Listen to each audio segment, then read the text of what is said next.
కుత్బుల్లాపూర్ సూరారంలో మల్లారెడ్డి ఆసుపత్రిలో 21 health ambulance సర్వీసులు మాజీ మంత్రి మల్లారెడ్డి ప్రారంభించారు. ఈ సందర్భంగా 1 హెల్త్ అంబులెన్స్ యొక్క ప్రత్యేకత మల్లారెడ్డి ఆసుపత్రి యాజమాన్యం వివరించింది.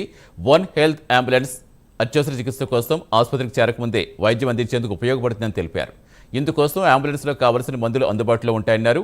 కొన్ని ప్రాంతాల్లో ప్రమాదాలు జరిగితే ఆసుపత్రికి వెళ్లేందుకు గంట సమయం పడుతుందని, దీనికోసం ప్రత్యేకంగా 9734108108 అనే నెంబర్ ఏర్పాటు చేస్తామన్నారు ఆసుపత్రి యాజమాన్యం.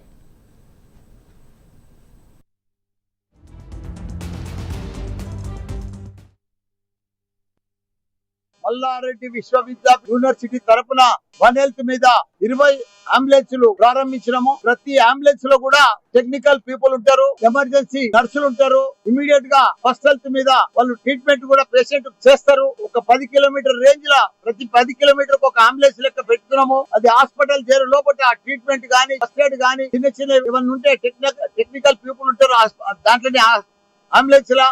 ఏది ఏమైనా ఇది ఈ రోజు 20 అంబులెన్స్లతో ప్రారంభమైంది. తెలంగాణ రాష్ట్రం అంతా కూడా తొందరనే అంబులెన్స్లు కూడా ప్రారంభిస్తున్నాము. అదే మాదిరిగా 1 హెల్త్ మీద మెడికల్ షాపులు కూడా ఓపెన్ చేసినాము 3 months ముందు.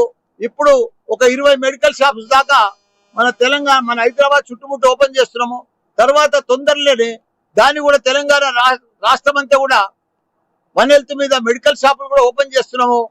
భారతదేశంలోనే ఫస్ట్ టైం ఇలాంటి 1 హెల్త్ కానీ 1 హెల్త్ మెడికల్ షాపులు కానీ అంబులెన్స్లు కానీ దానికి తోడు ఫస్ట్ టైం ఇన్ ఇండియాలో digital health medical distance deemed university వచ్చింది. దేశంలోనే ఫస్ట్ టైం ఇది. It will be corporate, కానీ the quality will be far superior than any other ambulance services, and most importantly we are having a digital dashboard.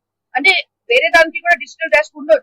దీనికి ఏంటంటే మరీ ముఖ్యంగా ఇప్పుడు ఎక్కడి నుంచి కాల్ వస్తుంది, అంబులెన్స్ దాని పక్కన ఎక్కడ ఉంది, అక్కడ ఎట్లా ఎంతసేపు లో చేసుకోవాలి, అదంతా మనం తెలంగాణలో ఫస్ట్ టైం రోబోటిక్ సర్జరీస్ తెలంగాణలో ఫస్ట్ టైం ఇక్కడ చేస్తున్నాం.